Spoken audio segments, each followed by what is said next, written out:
On va continuer donc sur la base du dessin 2D et on va essayer de dessiner le même rectangle précédemment vu avec les coordonnées polaires qu'on vient de voir. On dit que les coordonnées polaires c'est la distance du point M par rapport au centre du repère. Généralement on représente cette distance par la lettre R. Et l'angle que fait ce segment avec l'axe des X, généralement représenté par l'angle θ. Donc le couple Rθ s'appelle le coordonnée polaire du point M. Sur la ligne de commande, on va taper R inférieur à θ pour le différencier des coordonnées cartésiennes. R inférieur à θ puis valider. Alors, à titre d'exemple, donc on va redessiner le rectangle déjà vu, mais cette fois-ci avec les coordonnées polaires. Donc on a précisé les coordonnées, on les a déchiffrées et on a donné la procédure du dessin qu'on va suivre. Donc premièrement activer la commande ligne, taper le premier point qui est pour coordonnées cartésiennes 1, 1 et les autres on va voir comment les taper. Donc je vais commencer un nouveau dessin. Donc pour commencer un nouveau dessin, cliquez sur nouveau. Ici on va choisir A4, c'est-à-dire un fichier de dessin standard AutoCAD. On va lancer la commande ligne comme indiqué sur cette procédure. On va lancer la commande ligne. AutoCAD demande de spécifier un premier point.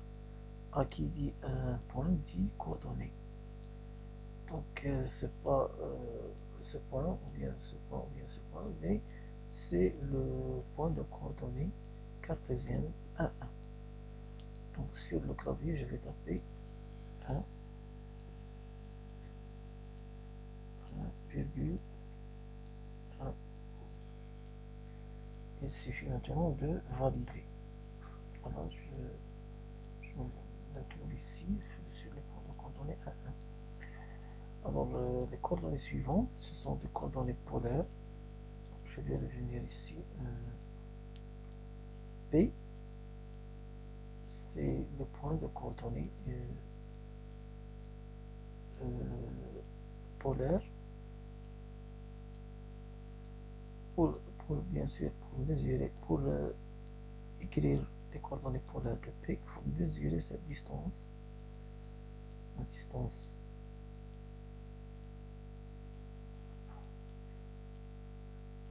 OP et mesurer cet angle. Donc chose qui est inconnue par rapport à nous jusqu'à présent. Donc comment je vais faire? Je vais dire à AutoCAD de prendre ce repère, le repère initial, et le mettre ici. C'est-à-dire on n'a plus le repère O, X, Y, mais on va avoir un nouveau repère A, X, Y. Et je vais déterminer les coordonnées de P dans le repère A, X, Y, à savoir les coordonnées polaires. Bien sûr, elle n'est pas les coordonnées cartésiennes, mais les coordonnées polaires par rapport à un nouveau repère, ici A, X, Y.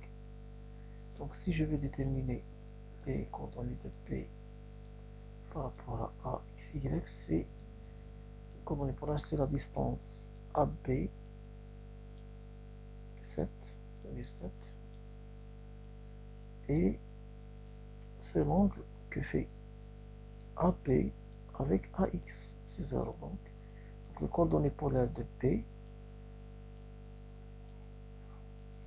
ça c'est les coordonnées cartésiennes, mais les coordonnées polaires de P c'est 7, 0, mais par rapport au repère AX, Y. Donc je vais taper ici 7, 7 inférieur à 0. Voilà. Maintenant, il ne faut pas valider. Pourquoi? Parce que si maintenant je valide, AutoCAD va comprendre que ce sont des coordonnées polaires par rapport à l'origine OX. Alors que moi j'ai effectué ici un changement de repère, c'est-à-dire j'ai demandé à AutoCAD de venir prendre le repère et le mettre ici. Donc pour dire à AutoCAD de changer le repère de ce point et le mettre au dernier point qu'on a dessiné, c'est-à-dire le point de coordonnée 1,1, coordonnée cartésienne 1,1, il faut précéder la quantité 7 inférieure à 0 avec arrobas sur le clavier. Et maintenant, je peux valider. Voilà. Donc, cette fois, si j'obtiens la ligne de longueur 7 et d'angle 0 avec l'axe OX. Alors, je vais dire à AutoCAD une autre fois de prendre le repère à AX, Y, c'est-à-dire ici, et de le mettre dans ce point. Donc, ce sont des coordonnées relatives. C'est un changement d'origine. Alors, pour dire à AutoCAD qu'on a changé l'origine, il faut précéder la quantité avec la notation arrobasque. Donc, je reviens pour déterminer le coordonnée de C sur le repère BX, BY. On a ici la distance BC. C'est la distance 4. Donc, entre le point 1 et 5, c'est 4 unités. Donc R dans ce cas est égal à 4. Mais l'angle dans ce cas,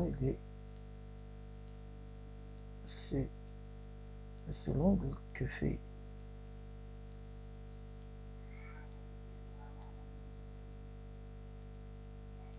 dans ce cas, l'angle c'est l'angle que fait ce côté, c'est-à-dire BX avec le segment BC, c'est l'angle 90.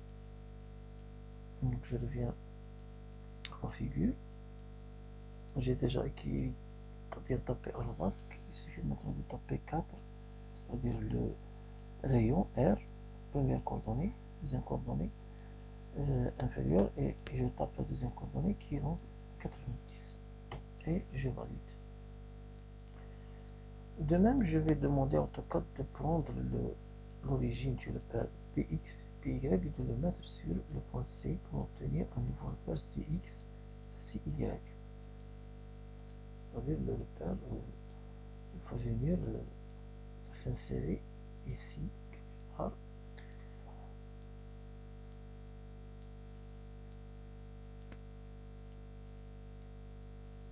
Donc ça c'est le côté X, le côté Y, Cx, Cy.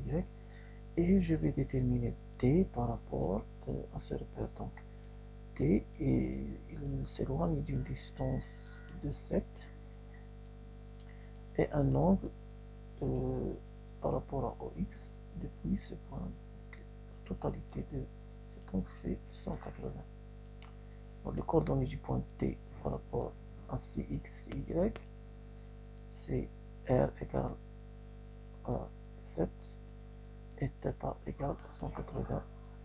Mais une autre fois, pour dire à AutoCAD que j'ai changé d'origine, il faut précéder la quantité avec le arrobasque, donc 7 inférieur à 180 et je valide.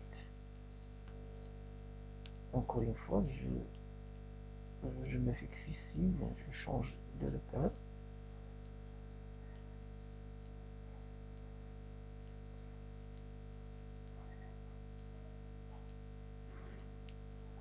Pour déterminer le point A par rapport au nouveau repère dx, dy. Cette fois-ci, les coordonnées c'est 4 par rapport à ce repère. Donc le point A est éloigné de 4 unités par rapport à T, donc R est égal à 4, et l'angle c'est la totalité de cet angle, c'est-à-dire 170, 90 plus 90 plus 90, 170, et il faut bien sûr précéder la quantité avec arrobasque pour dire à AutoCAD que j'ai changé de repère. Donc 4 inférieur à 270. Je valide une première fois pour confirmer et une deuxième fois pour arrêter la commande. Je viens à ce zoom étendu déjà vu pour bien sûr remplir la totalité de notre écran, bien de notre zone de dessin avec le rectangle. Donc on a vu comment dessiner le rectangle avec la même commande, avec les coordonnées polaires. Et je vais vous laisser le soin de faire la même chose pour le dessin que peut-être vous avez déjà dessiné avec les coordonnées cartésiennes. Le L qui est ici, donc essayez de faire la même procédure pour, je dis bien sûr la même procédure parce que les coordonnées polaires vont changer pour ce deuxième dessin. Essayez de le faire donc individuellement. Alors c'est pas donc encore fini parce que la commande ligne n'est pas toujours une commande qui donne des choses horizontaux faciles à dessiner, mais généralement des figures très compliquées